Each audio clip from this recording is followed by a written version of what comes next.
So it was very striking after the attacks on the offices of Charlie Hebdo in Paris that the level of reaction to this and the particular form of that reaction was really quite particular.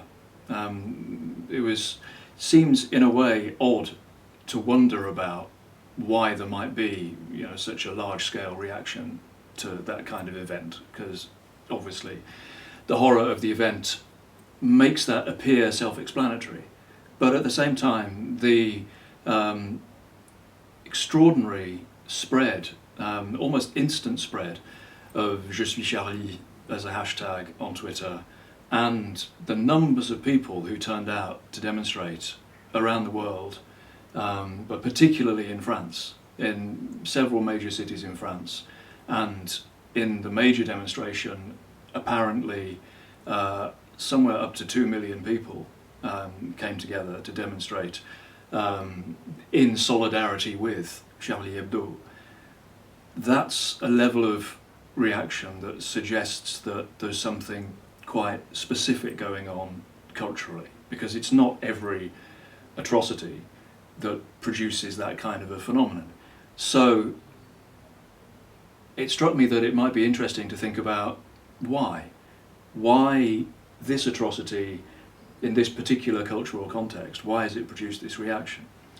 And one thing that we see is that it was very much tied to the fact that this was around the issue of, not really the issue of free speech, which is largely how it's been presented, and a lot of the media discussion focused on this. It's much less, in a sense, around the issue of free speech and much more around the phenomenon of anti-religious satire and anti-religious satire using cartoons, and exactly what that phenomenon means in a French cultural context. So for a very, very long time, in the context of what we now call France, although this goes back before there was such a place, there has been a tradition in what we can broadly call French culture then. There's been a tradition of very bawdy, quite visceral, anti-religious satire. You find it in the Middle Ages, in rather ribald poems, songs known as Fabliaux, and in the early Renaissance, through the Renaissance, particularly with Rabelais, and in both the Fabliaux and in Rabelais, then figures of monks in particular, priests but particularly monks, are ridiculed through exactly the kind of forms of satire that you see in more modern cartoon versions. So they're made physically ridiculous, they're presented in ways which accentuate a sort of gross physicality and base physical functions and so on and so on. And that carries on, although in a slightly different guise, historically particularly through the Enlightenment, where the Enlightenment emphasis on the importance of reason and independent thought and so on goes hand in hand with at times very scathing attack on forms of religious orthodoxy. This orthodoxy being seen as a way of, as a factor, a force that is stifling independent thought and autonomous reflection on the part of individuals. So there's a long history of satirical attacks on religion, broadly speaking. And that's not limited to France, but that is a history, that is the French version of that history.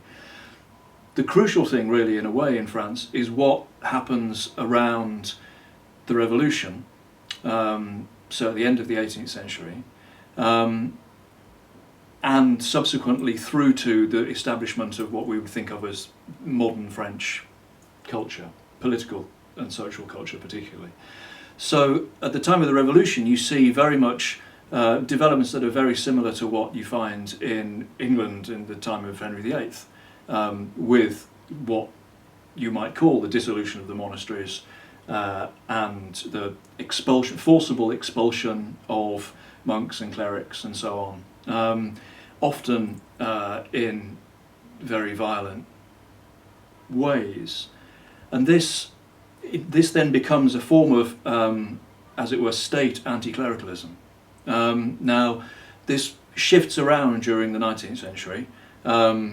Napoleon, who comes along after the revolution, Napoleon first of all goes down the anti-clerical line and then pulls back from that and actually re-establishes the church, then re-establishes the tie between church and state. But the crucial phase for understanding modern French culture in these terms is the turn of the 20th century. So the establishment of the Third Republic at the end of the 19th century, through to laws passed in the early 20th century defining the nature of public education, particularly in France. And what's going on there is the insistence on the absolute separation of church and state, and the putting at the absolute heart of the French Republic the idea that there is a complete evacuation of religion from the public sphere. So this is the principle that in French is known as laïcité, which translates roughly as secularism, and from the Third Republic onwards, we're now in the Fifth Republic, but that is more or less then continuous, this absolute insistence on secularism as one of the founding values of the modern French state, meaning that the public sphere, any part of public life at all, is defined as a place where citizens come together to talk, and where they leave their particular cultural, and in this case religious, allegiances behind them. They leave those at home, as it were. Now, what's going on around the Charlie Hebdo cartoons then is that you have this deep historical tradition of anti-clerical satire, and often very, as I say, very scabrous, rather obscene anti-clerical satire, which is profoundly tied to a sense of what France is and what modern France is, which is to say that it is, because that satire played such a role in establishing the history and then the principle of secularism, and you see this again around the turn of the 20th century, it's crucial times for the establishing this principle of laïcité. You see, again, there's a lot of anti-clerical cartoons which form part of that. So you have this long tradition, and you have the role of this particular form in this tradition, the form of the satirical cartoon. So the attack on Charlie Hebdo then is, and not accidentally, I think, is an attack on a form which goes right to the heart of a sense of what it is, what modern France is, and how it has become what it is.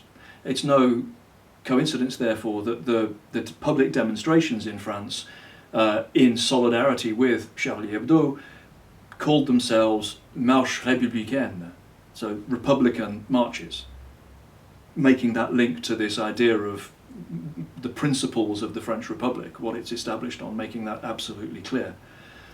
Now, that, it seems to me, goes a good way to explaining exactly why those attacks had the kind of repercussions and the resonances that they did.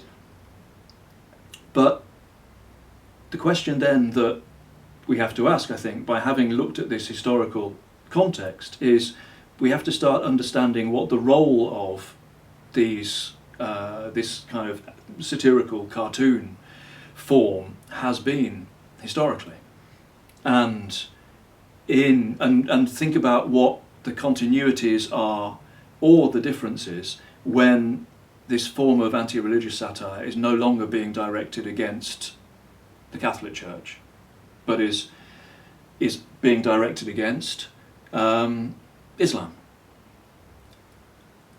At the very least, is perceived as being directed against Islam, but I think it's fair to say that it is being directed against Islam.